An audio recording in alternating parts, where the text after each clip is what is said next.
We're reading from the Bhagavad Gita as it is. Chapter entitled Karma Yoga, page 104, verse 31. One who executes his duty according to my injunction and who follows this teaching faithfully becomes free from the bondage of fruitive actions.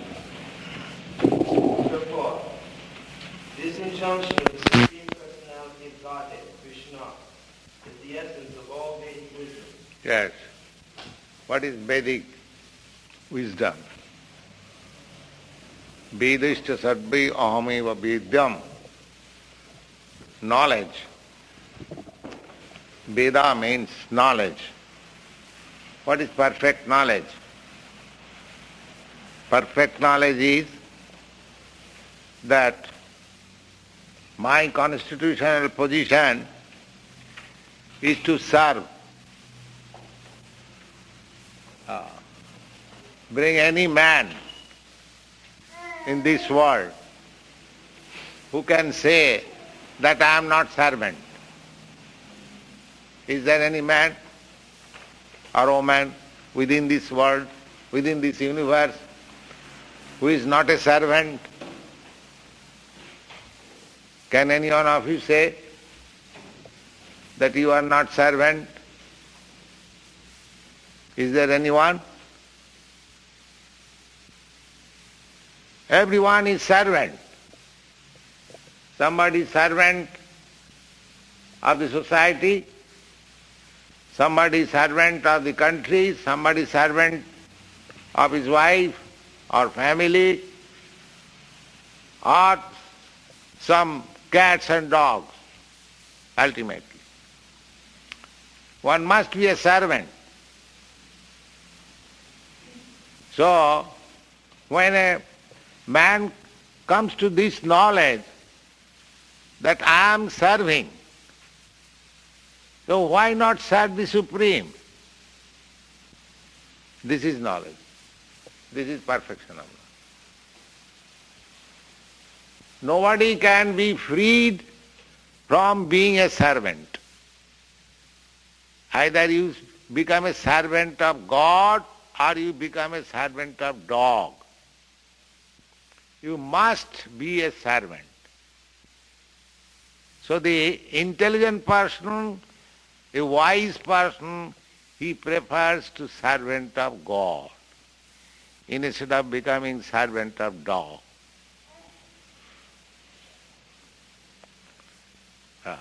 There is no escape that one is master. Nobody is master. Everyone is servant. Therefore, one who executes his duties according to my injunction, God's injunction, and who follows the teachings faithfully becomes free from bondage. As soon as you become servant to somebody besides God, then you are in bondage. You are in obligation. Obligation there is, but that is not bondage. To become servant of God is not bondage. But servant of dog is a bondage.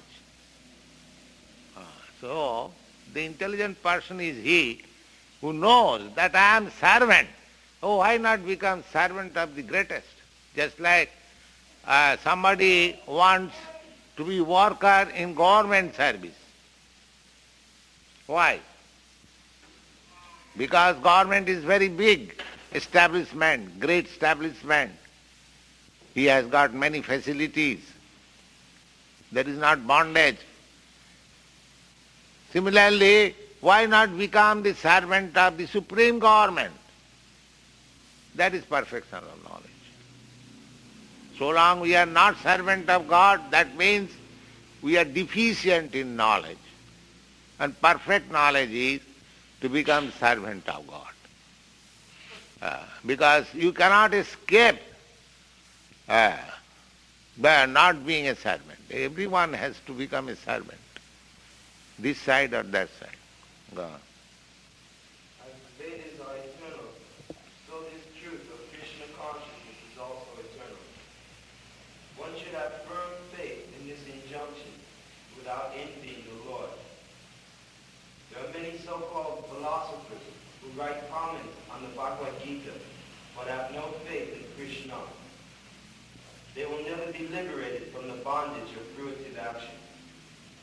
But an ordinary man with firm faith in the eternal injunctions of the Lord, even though unable to execute such orders, becomes liberated from the bondage of the law of karma. In the beginning of Krishna consciousness, one may not fully discharge the injunctions of the Lord, but because one is not resentful of this principle and works sincerely without consideration of defeat and hopelessness, he will surely be promoted to the stage of pure Krishna consciousness. Yes. In the beginning there may be some failures. That is quite natural. Just a child is trying to stand. He may fall down. But that does not mean he should give up the idea. Go on. A time will come when he will be perfect. So we should not give up this business to try to serve the Supreme. May be imperfect in the beginning, but stick to it, and a time will come when you will be perfect. Krishna consciousness. 32. But those who out of envy disregard these teachings and do not practice them regularly ought to be considered bereft of all knowledge, be fooled, and doomed to ignorance and bondage. Yes. If somebody says, oh, why shall I serve God? All right, then he shall have to serve dog. That's all. Therefore he is befooled. He does not know that he has to serve somebody. His constitutional position is like that. He cannot escape. So therefore, if he denies to serve God, Krishna, then he has to serve Maya, illusion, in the hope that I have become the master. Just like in your country, the President Johnson was the master. Actually, he was not the master. He was the servant of the country. Now the country has dismissed him. He is no longer master. So our mastership in this material world is like that. Actually we are servants, but we are thinking master. In a family, I am servant of my wife, I am servant of my children, I am servant of my servants, but I am thinking I am master. I am master of this family. I am master of this country. I am master of this society. Nobody is master. The Chaitanya Chaitamrita says therefore, the master is only Krishna. Ekulak Ishwar Krishna Arsa Bhritta. Only Krishna or God is master and everyone is servant. Jare jaiche nachay se toiche kar nitta. Each servant is dancing according to the order of the Supreme. That's all. Nobody is master. So this false conception of becoming master is called Maya, illusion. Nobody is master. Therefore one who disagrees to become servant of God, he is befooled, it is said. But those who, out of envy, he is constitutionally servant, but he is envious. Why shall I become God's servant? I shall become God. You see, everyone is claiming, oh, everyone is God. Why? What is the use of becoming servant of God? I am God. This is enviousness. So, if one refuses to serve God and becomes envious, disregard these teachings and do not practice them regularly, are to be considered bereft of all knowledge. Because he is servant, but he is thinking, I am master, I am not serving anyone. This is Maya, bereft of all knowledge. Go on. 33. Even a man of knowledge acts according to his own nature, for everyone follows his nature. What can repression accomplish? So at least he is servant of his nature. There are three kinds of material modes of nature. Somebody is in goodness, somebody is in passion, somebody is in ignorance. So in ignorance, somebody say he is intoxicated. He is servant of some intoxication. But he is thinking after being intoxicated, I am God, I am master. You see? This is called befooling. He is befooled.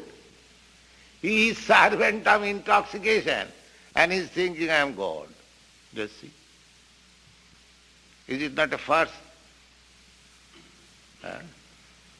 By meditation, he will become God.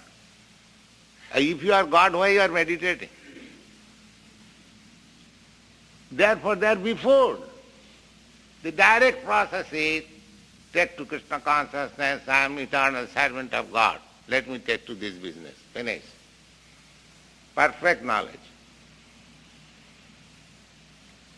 Go on. 34. Attraction and repulsion to sense objects are felt by embodied beings. But one should not fall under the control of senses and sense objects, because they are stumbling blocks on the path of self-realization. 35. It is far better to discharge one's prescribed duties, even though they may be faulty, than another's duty. Destruction in the course of performing one's own duty is better than engaging in another's duty, for to follow another's path is dangerous. 36. Arjuna said, all descendants of Krishna, by what is one impelled to sinful acts, even unwillingly, as if engaged by force? Here, Krishna says that destruction in the course of performing one's own duty is better than engaging in another's duty, for to follow another's path is dangerous. Now, Arjuna was a military man, a Kshatriya.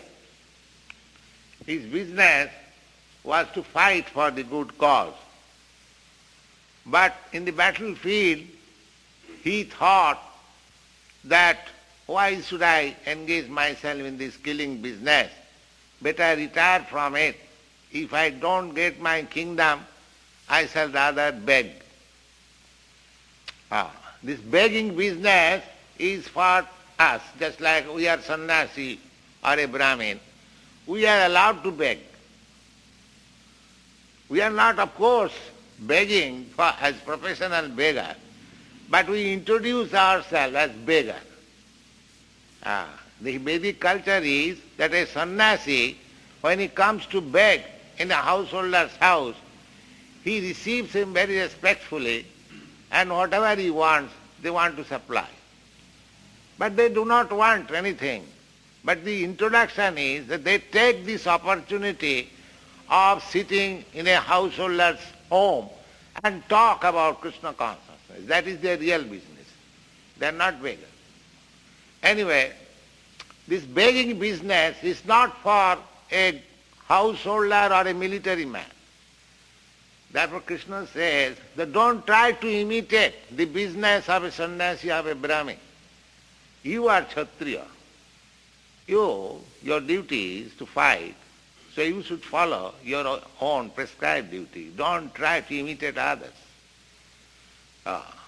But one can attain perfection by being engaged in his own occupation, provided he does it in Krishna consciousness.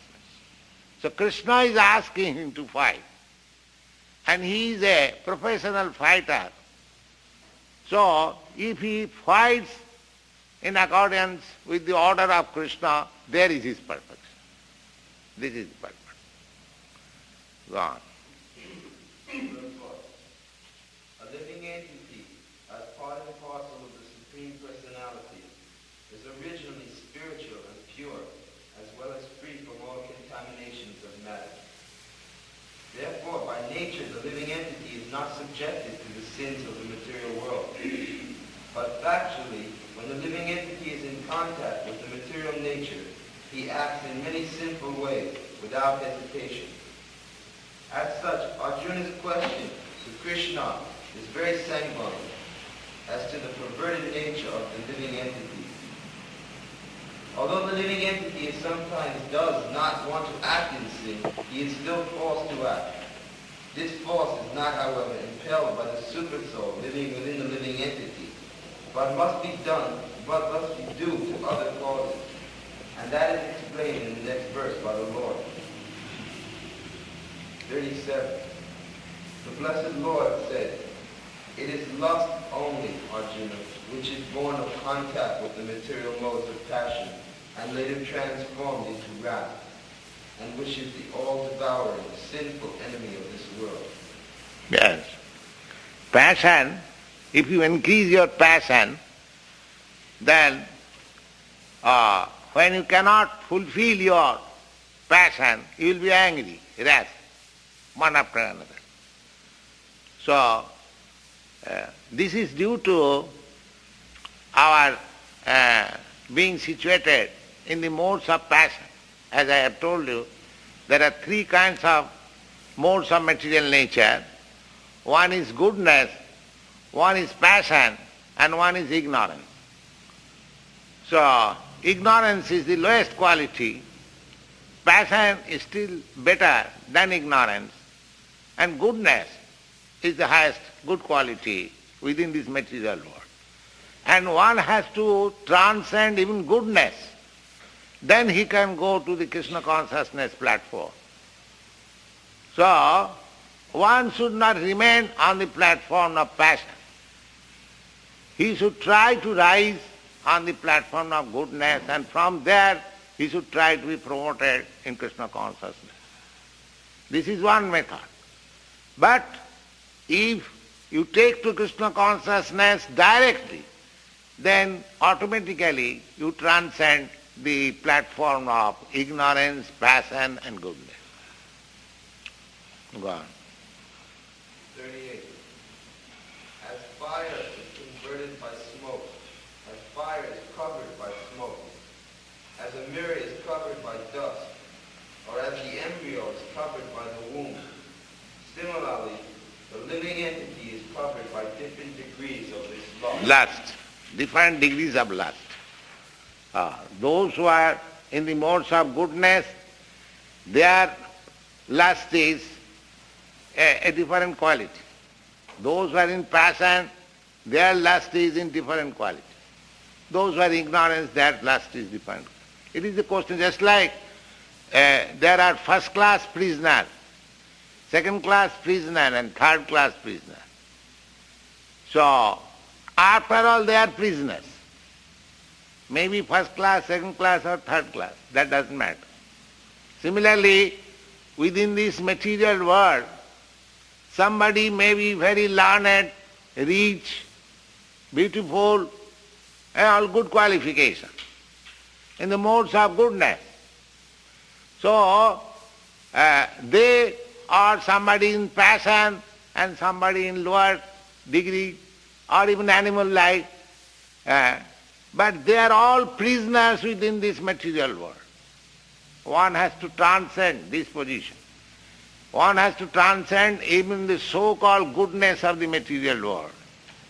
Just like Arjuna was trying to be so-called good man of this material world. He was trying to avoid the injunction of Krishna.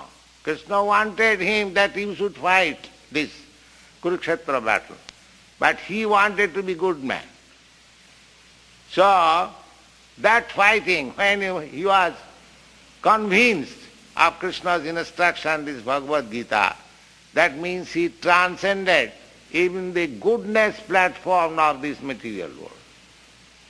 So Krishna is trying to raise him to the Traigunna Visaya Veda Nistraigunna Bhavarjan. This whole material atmosphere is surcharged with three modes of material nature. So one has to transcend the modes of material nature. Just like one should not try to become a first-class prisoner.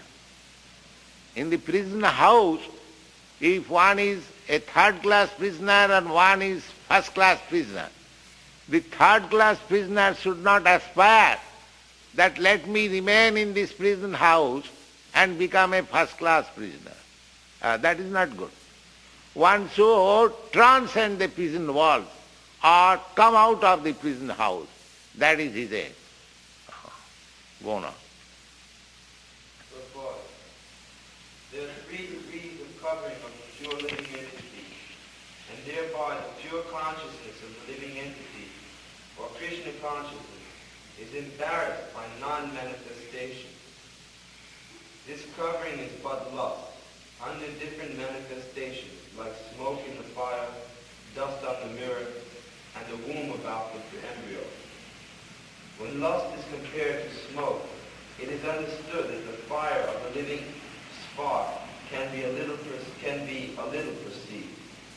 In other words, when the living entity exhibits his Krishna consciousness slightly, he may be likened to the fire covered by smoke. Although fire is necessary when there is smoke, there is no overt manifestation of fire in the early stage.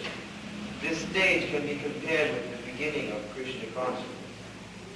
The comparison of the dust of the mirror refers to the cleansing process of the mirror of the mind by so many spiritual methods. The best process is to chant the holy names of the Lord. The comparison of the embryo being covered by the womb is an analogy illustrating the most awkward position, for the child in the womb is so helpless that it cannot even move. This stage of living condition can be compared also to the trees. The trees are living entities, but they have been put into that condition of life by such a great exhibition of lust that they are almost void of all consciousness. Yes, these trees, we should know that the trees, they are also living entities. But they have been put in such awkward position that they are standing up in a position for thousands of years. They cannot move even. If somebody is cutting, cannot protest. They have been put into such conditional life. If somebody is coming to do some harm, they cannot go away. So, the most abominable conditional life is the trees. Go on. The covered mirror is compared to the birds and beasts, and smoke-covered fire is compared to the human being. Yes, the birds and beasts, they can move. They can protect themselves from somebody who is coming to harm. But still, they have no knowledge. They seem a little better than the trees. Gone. In the form of a human being, the living entity can perceive a little Krishna consciousness. And if he makes further development, the fire of spiritual life can be kindled in the human form. Yes. By careful handling of the smoke in the fire can be made to blaze. Yes. When the fire is covered by the smoke, if you little fan over it, then immediately there is blazing fire, immediately smoke is gone. Similarly, Krishna consciousness or God consciousness is in every living entity, especially human being, there is, even in the aborigines, those who are called uncivilized, they are also offering some respect to the seas, to the thunderbolt, to a big mountain, something wonderful, they offer, they bow down. That means there is Krishna consciousness. So just like a fire covered in smoke. Now if you fan it, if you just try to eradicate the smoke, the fire will come out. So we should take advantage. We have got now this consciousness, God consciousness. Therefore, in every human society, there is some sort of religious propaganda. Try to understand God. So we should take advantage of this. But instead of taking advantage of this opportunity, we have declared God is dead, I am God, this God, that God. So you are not fanning. You are rather going more and more away from God. This should not be done.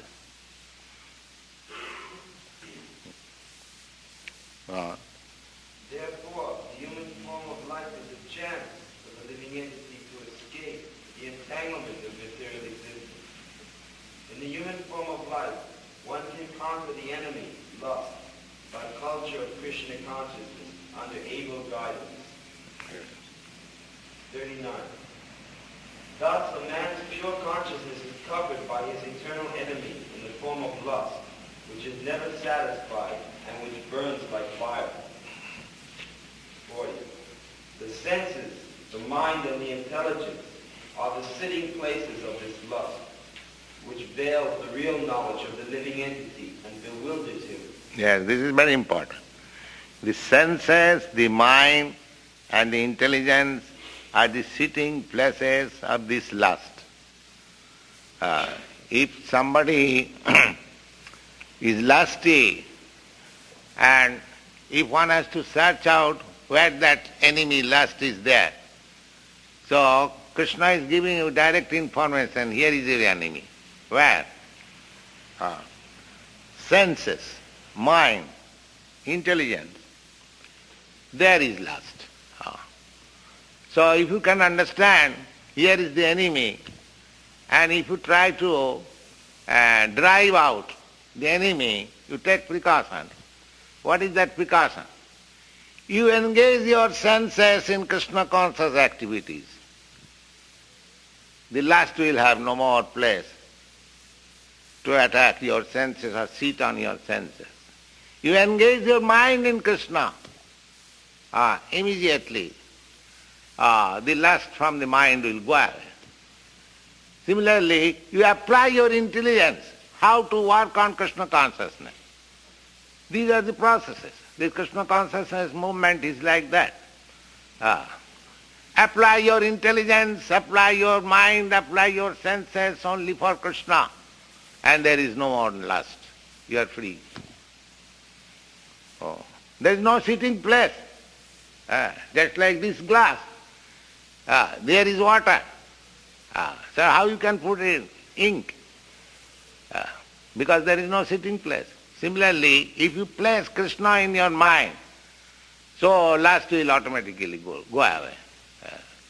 Just like if you place light in this room, the darkness automatically will go. There is no place for darkness. Krishna is light. The sun is light. As soon as there is sun rising, the whole darkness of night automatically disappears. So try to place Krishna in your mind, in your sensual activities, in your intelligence, then there will be no more lust. It will finish. Go on. 41. Therefore, O Arjuna, best of the Bharata, in the very beginning, curb the great symbol of sin, lust, by regulating the senses, and slay this destroyer of knowledge and self-realization. Yes. So, regulating, how can you regulate the senses? Not by artificial means. The yoga practice, of course, is meant for controlling the senses. But nobody can practice in this age perfectly yoga, neither one can control the senses.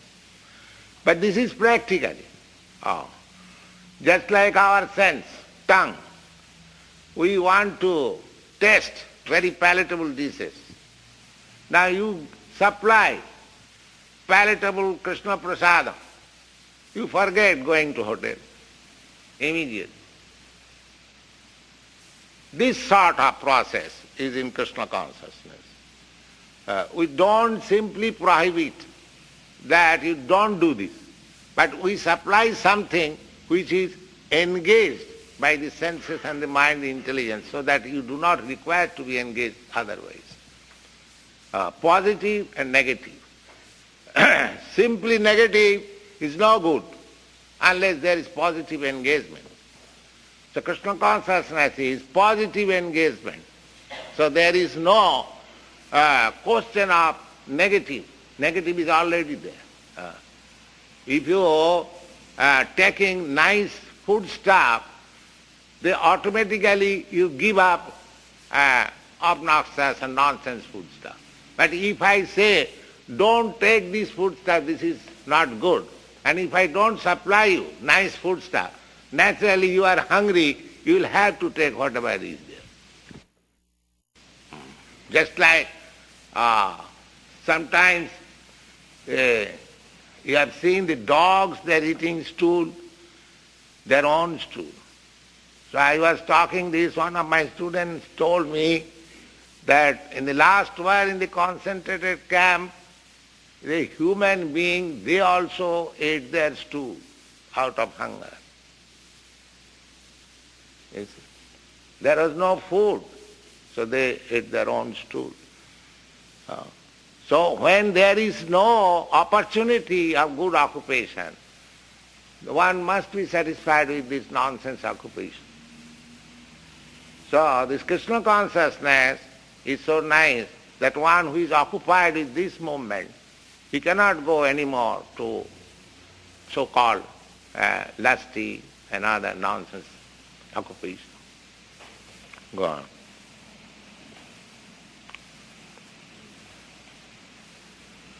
42. The working senses are superior to dull matter. Mind is higher than the senses. Intelligence is still higher than the mind. And he, the soul, is even higher than the intelligence. So we have to come to the platform of soul. Generally, we are on the dull material platform of this body. And this body means senses. And this center of all these senses is the mind. And the mind is also controlled by intelligence. And when you go above the platform of intelligence, then you come to the platform of spiritual soul or Krishna consciousness. That is your position. So one has to try to transcend all these three stages of material platform and then come to the spiritual platform. Yes. 43.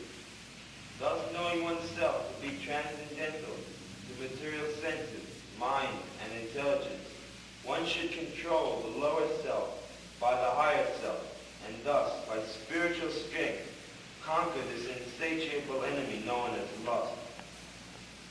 Purport. This third chapter of the Bhagavad Gita is conclusively directed to Krishna consciousness. Through knowing oneself as the eternal servitor of the Supreme Personality of Godhead, without considering impersonal voidness as the ultimate goal and ultimate end. In the material existence of life, one is certainly influenced by propensities of lust and desire for dominating the resources of material nature. Such desire for overlording and sense gratification are the greatest enemies of the conditioned soul. But by the strength... Generally, those who are under the bodily concept of life, they are struggling day and night. Why? To have overlordship of this material nature. This is material activity. And those who are on the mental platform, they are trying to philosophize, mental speculation. Those who are still intelligent, they are taking to this yoga practice by intelligently trying to controlling the senses. But as soon as you come to the spiritual platform, automatically these things are done, because all your senses, mind and intelligence are occupied by Krishna consciousness. God.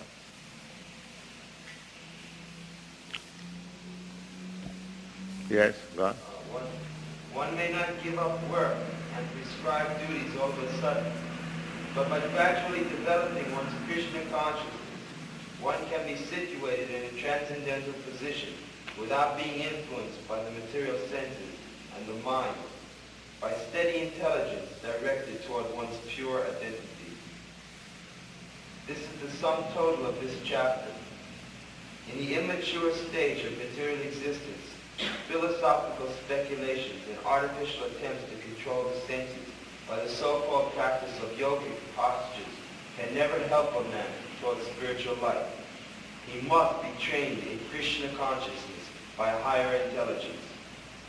Thus end the Bhaktivedanta purport to the 3rd chapter of the Srimad Bhagavad Gita in the matter of karma yoga, or the acting of one's prescribed duties in Krishna consciousness. Okay.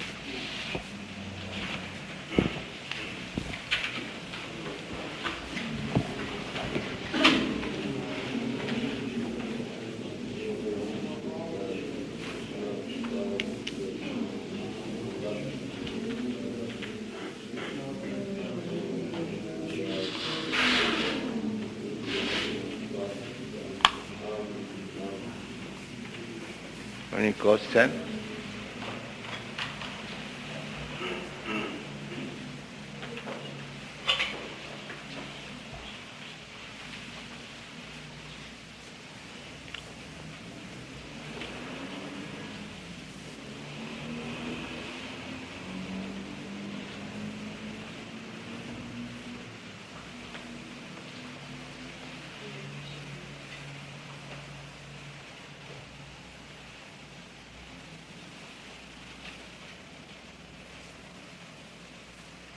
Yes. Prabhupada, in your purport of the 38th verse, you were talking about the tree, the position of the tree, how it is put in this position due to his previous engagement, exhibition of love. Page. On page 106. Yes. Please read it. Where? Comparison of the embryo being covered by the womb is now enjoyed, illustrating the most awkward position for the child in the womb. It is so helpless that it cannot even move. This stage of living condition can be compared also to the trees. The trees are living entities, but they have been put into that condition of life by such a great exhibition of lust that they are almost void of all consciousness. Yes. So what is your question? People that are engaged in lusty acts during their life, I thought that Krishna is merciful and he will provide them with the body to have as much lust as they want. I can't see how a person could evolve into that body of a tree to engage himself in lusty activity during his lifetime. I don't follow. In the Bhagavad Gita, it is stated that whatever one's consciousness is during his lifetime will be at the time of his death. And that will determine his next body. Yes. Now one who is very lusty, living very lustily during his lifetime, his mind will be on his body. Yes. So there are many varieties of life. Just like somebody is very lusty and he wants sex enjoyment so many times a day. So there are many animals, many birds, they are given the opportunity like that. Just like the pigeons, the sparrows, or there are many birds, these swans, the ducks, they have got every day 20 times sex intercourse. So this facility is given to them. I see. Similarly, somebody wants to eat meats and blood, he is given the chance to become a tiger.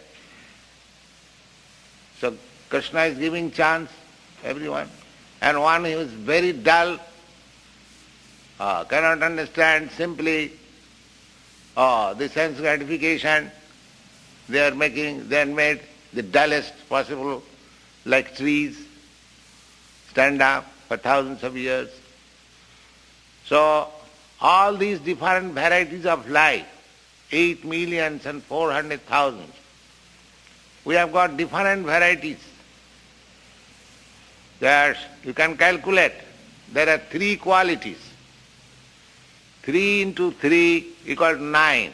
3 multiplied by 3, it becomes 9. And 9 multiplied by 9 becomes 81. Automatically it becomes more than 8 million. So, God's kingdom, His calculation, His fine judgment is very difficult to understand, but practically we see there are so many varieties of life. Why? They have been given chance, all right. You want this sort of life? Here it is. Take it. Accept it. So they are transmigrating from one life to another, one life to another, one life to another. Out of many such millions of living entities, one who comes under Krishna consciousness by the grace of Krishna and his devotee spiritual master, his life is successful. He gets the clue to get out of this entanglement. Otherwise, he is to trouble within these 8,400,000 of species of life. So Krishna is giving chance, whatever you want. But he is talking also the ultimate goal of your life, sarvadharman parityajya mamekam saranam. You give up this searching out of your happiness in your own way by transmigrating from one kind of life to another, one position to another. You just take shelter of me and I take charge of you. This is the whole proposition of Bhagavad Gita. This is Krishna consciousness. One has to give up searching out of happiness according to his own plan, but he has to submit himself to Krishna, who will take charge and will give you all happiness that you deserve. That is Krishna consciousness.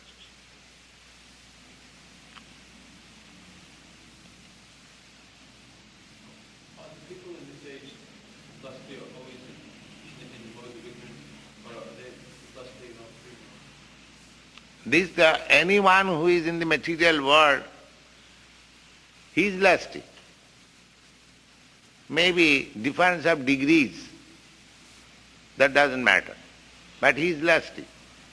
Kama is a krodha, he is a rajaguna samudbhav.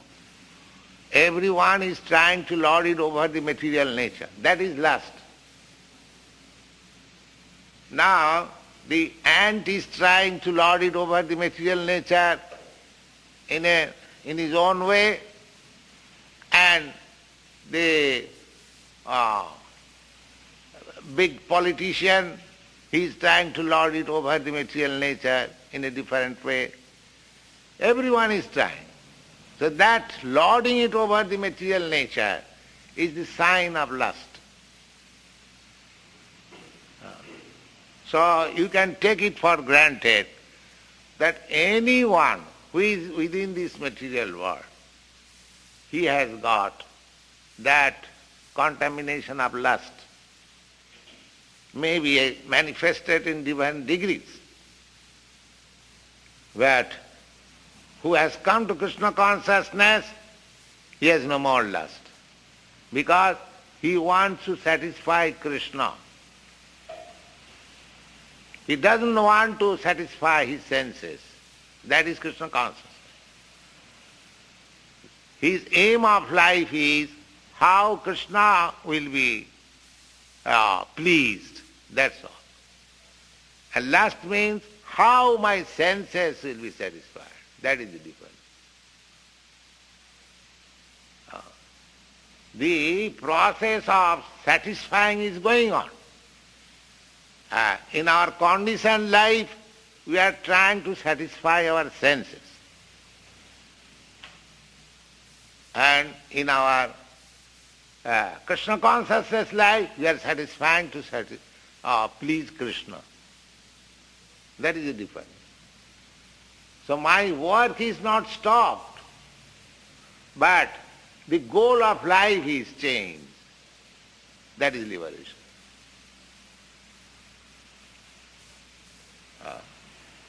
We don't say that you kill your desire. No. You purify your desire to satisfy Krishna. That's all. Now your desire is to satisfy your senses. That's all.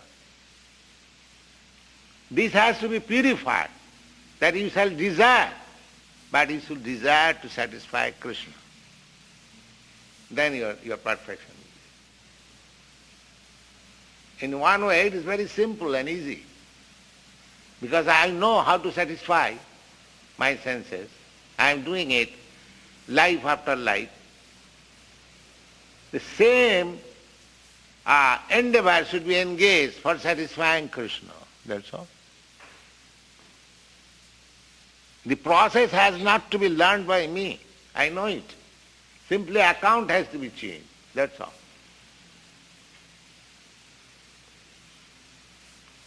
So Krishna consciousness is very simple and easy. Immediately you come to the spiritual platform or transcendental platform. That is explained in the Chaitanya Charitamrita. Lust and love. What is the difference between lust and love? In the material world there is no love, because everyone is directed by lust, the so-called love. A young boy is trying to love a young girl, or a young girl is trying to love a young, but the background is lust. There is no love.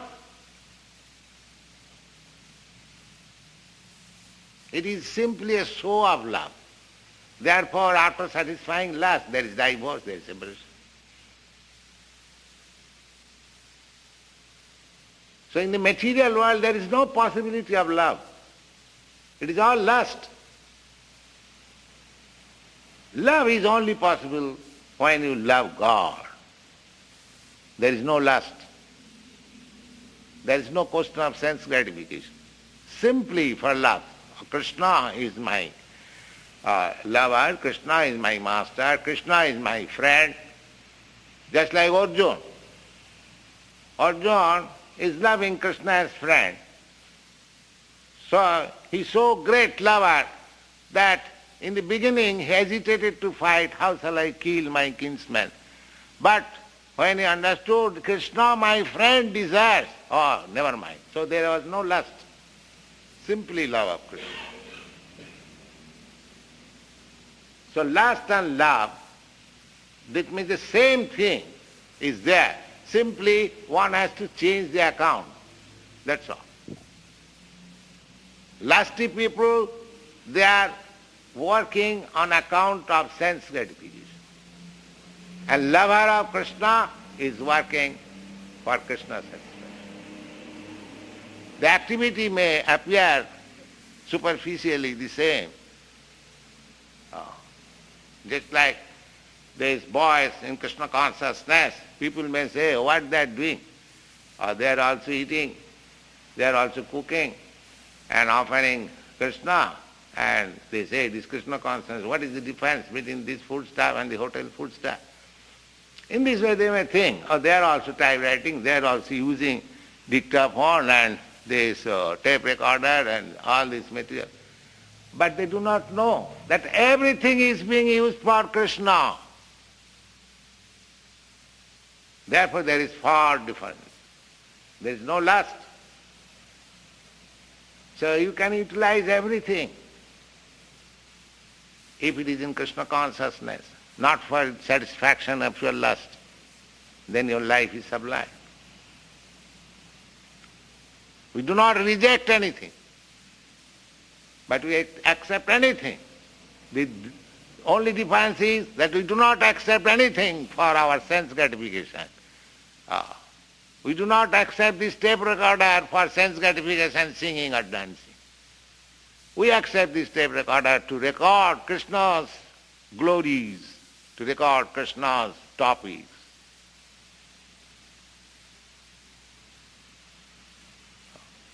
So this is the difference only. Nidbande Krishna Sambandhe Yukta Vairagya Muchyate. Dovetail everything in Krishna consciousness and it is perfect.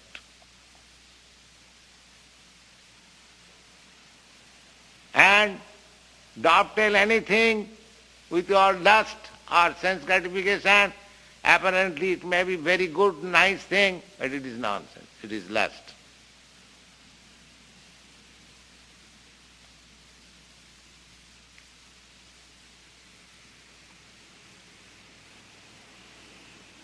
So somebody is using religion for satisfaction of his senses. Somebody is using Bhagavad Gita for satisfaction of his senses. We do not wish to discuss all this in detail. But actually, there is no training how to use things in Krishna consciousness. That is being now introduced in this movement, Krishna consciousness. How to make everything perfect, dovetail in Krishna consciousness.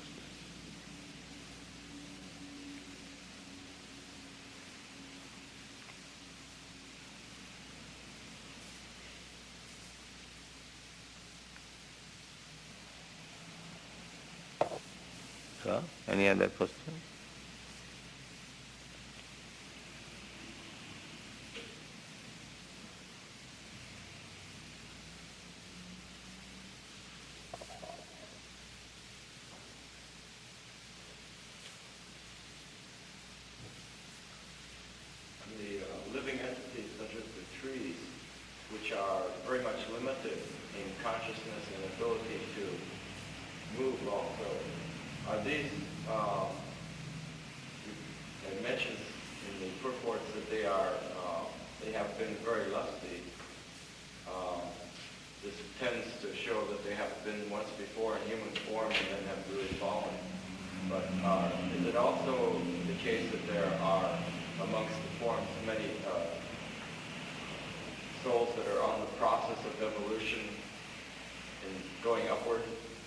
Yes, just like you are stepping some staircases, you go to the second floor or third floor, but somewhere or you fall down again. So you have to cross again the steps. Do you follow? That does not mean because you crossed all the steps and went to the third floor, now you have fallen down. You have to cross again. So there is a regular evolutionary process from trees to worms, reptiles, from reptiles to birds, from birds to bees, varieties of bees, and from bees to human life. These are the stepping stone evolutionary process. But even if you are human being, if you fall down to the category of the trees, then you have to again go up step by step. You have to come to the form of the worms and reptiles, then birds, then bees. Therefore we should not miss this chance. This is intelligence. If I miss this chance, then I do not know where I am falling down again. So there is no teaching, there is no knowledge in the whole world. They are driven out just like animals. This educational institution, universities, there is no department of knowledge. How the living entities are working, how they are being transferred, how they are falling down, how they... No. A very risky civilization. The people should try to understand this Krishna consciousness philosophy very seriously, if they at all want their own good.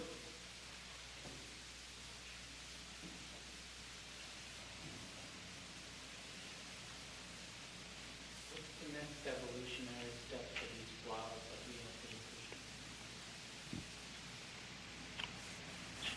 From trees, the worms, you see it, from the flower there are some butterflies. You have seen? The flowers generate some worms and they transform into butterfly. You have seen it. Then gradually they will become birds from butterfly. And from birds, different birds, then they will become beasts, four-legged. And then the four legs turn into two hands and just like gorilla, monkey. Then he will come to this beautiful form.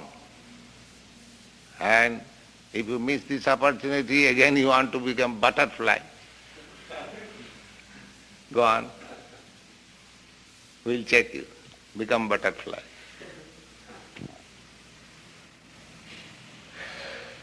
Nature will not excuse you. As soon as you want to become butterfly, yes, come on, here it is.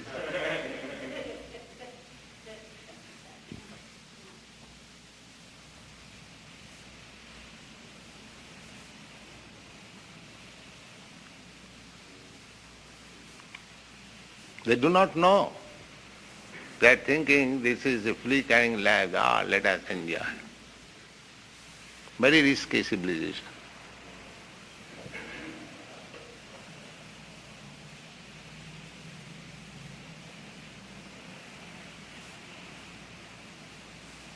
Jalaja Navalakkhani Savara Lakhavingsati. These are all stated in the Puranas. These books were meant for human society. They are not reading. They are reading all rascal novels and literatures and sex life, frauds and this and that. How they are wasting their time.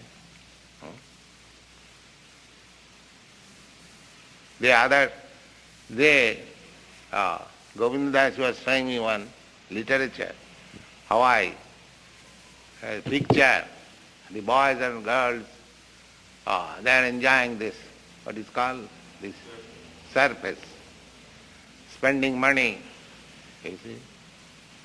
But there is no instruction how they are wasting their time, this human form of life, simply by jumping in the water.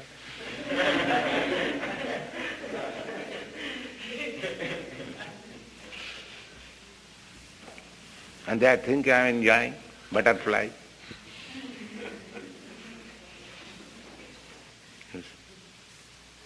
They do not know the value of this life.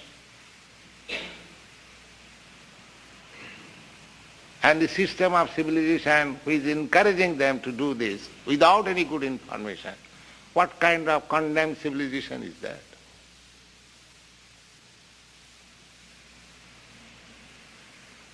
Pulling by force to the darkest region of hell. They do not know. Although the hellish condition of life is in front, there are so many varieties of life. They do not question where from these lives come.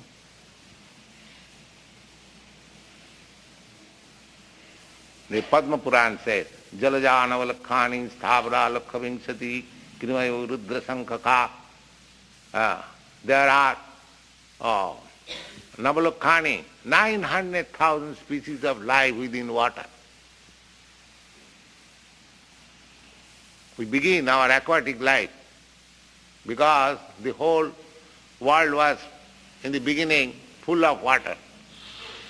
So we had to live within the water. So there are 900,000 species of life within the water. Jalajana Valakhani, Sthavara Lakhavingsati. And when the water dries up, as soon as the land comes out, the trees and plants begin to grow. 2 million types of trees and plants. In this way, there are 8,400,000 of species of life. What do they know? The botanists and the biologists. So, it is very serious. People should take it very seriously, Krishna consciousness movement. It is not a humbug thing. It is based on authorized scriptures, Vedic literature. Unfortunately, you have no customer for this knowledge. Doesn't Krishna take any special mercy on flowers that are offered to him? Yes, when it is offered to Krishna. Yes, therefore you offer flowers to Krishna. We are doing service to the flowers. Where will they take their menstruation?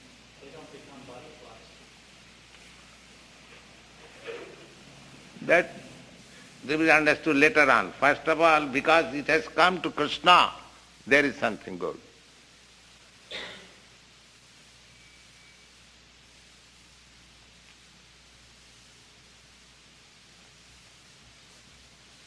The tree which has produced this flower, he is benefited. Because he is offering his energy. Krishna consciousness means offering one's energy to Krishna. The energy is derived from Krishna. It should be offered to Krishna. Just like, what is this water? Water is taken from the ocean, derived from the ocean. It goes to the sky, again turns into water, falls down, and in river goes down again to the ocean. Similarly, we have derived our energy from Krishna. Now, again, if we glide down towards Krishna, that is perfection.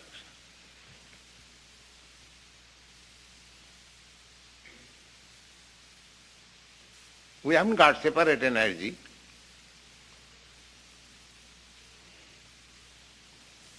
This is Krishna consciousness. To apply the whole energy towards Krishna. That's all. That energy may be utilized in different ways, but to Krishna. This is Krishna consciousness. Chant Hare Krishna.